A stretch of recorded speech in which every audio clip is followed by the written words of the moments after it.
Aku ini bangku tua. Kayuku sudah retak di sana-sini, catku mengelupas. Tapi aku masih setia di sudut ruang sekolah. Menyaksikan banyak generasi tumbuh, jatuh, lalu bangkit lagi. Dari tempat dudukku yang diam ini, aku mendengar kisah yang bikin dada merasa sesak. Tentang seorang guru, bukan pejabat, bukan orang berkuasa. Guru honorer. Kesalahannya, ia mencukur rambut muridnya. Bukan karena benci, bukan karena dendam, tapi karena ingin mendisiplinkan. Seperti yang selama puluhan tahun aku saksikan dilakukan di banyak sekolah. Namun hari ini, niat baik bisa berubah jadi perkara pidana. Aku dengar, di gedung wakil rakyat, anggota Komisi 3 menggeleng pelan. Mereka bilang polisi keliru. Karena dalam hukum pidana, bukan cuma perbuatan yang dilihat, tapi niat jahat mens rea. Dan dalam kisah ini, niat jahat itu tak pernah ada. Kalau setiap tindakan mendidik langsung dipidana, kalau setiap teguran dianggap kejahatan, lalu guru harus bagaimana?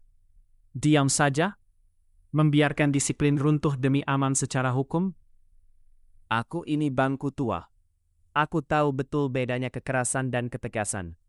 Mencukur rambut bukan memukul, mendisiplinkan bukan menyiksa. Karena itu, aku dengar ada desakan, hentikan penyidikan. Karena syarat pidana, baik formil maupun material, tak terpenuhi. Ini bukan kriminal, ini soal pendidikan.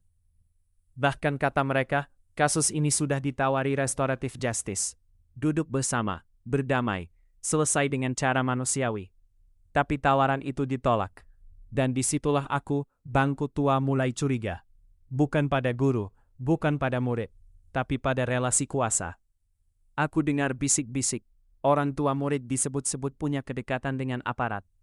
Entah benar atau tidak, tugasku bukan menghakimi. Tapi sebagai bangku yang sudah lama duduk di negeri ini, aku tahu, hukum seringkali lebih tajam ke bawah dan lebih tumpul ke atas. Yang paling menyayat bagiku adalah ini. Guru honorer itu diwajibkan wajib lapor seminggu sekali. Jaraknya 80 km. Bayangkan, upah pas-pasan, tenaga terbatas, masih harus bolak-balik hanya untuk membuktikan bahwa ia bukan penjahat. Anggota dewan bilang, ini bukan cuma menyakiti guru, ini merusak citra Polri, karena hukum yang adil seharusnya melindungi, bukan membebani orang kecil. Aku ini bangku tua, aku berpihak pada rakyat yang bekerja diam-diam, pada guru honorer yang mendidik tanpa panggung, pada mereka yang niatnya lurus, tapi langkahnya tersandung hukum. Kalau setiap tindakan disiplin dipidanakan, kalau rasa takut lebih besar daripada rasa tanggung jawab, maka yang runtuh bukan hanya wibawa guru, tapi masa depan pendidikan kita. Anggota Komisi 3 menegaskan satu hal yang sederhana, tapi penting.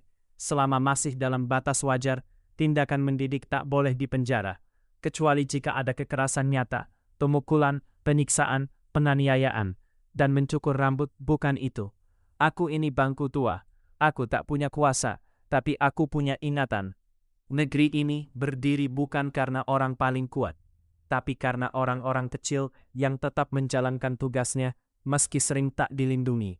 Hari ini, aku duduk lebih tegak, karena aku tahu berpihak pada guru yang benar adalah berpihak pada masa depan rakyat. Dan aku berharap, hukum pun mau duduk sebentar di atasku, merenung, lalu berpihak pada keadilan yang sebenarnya.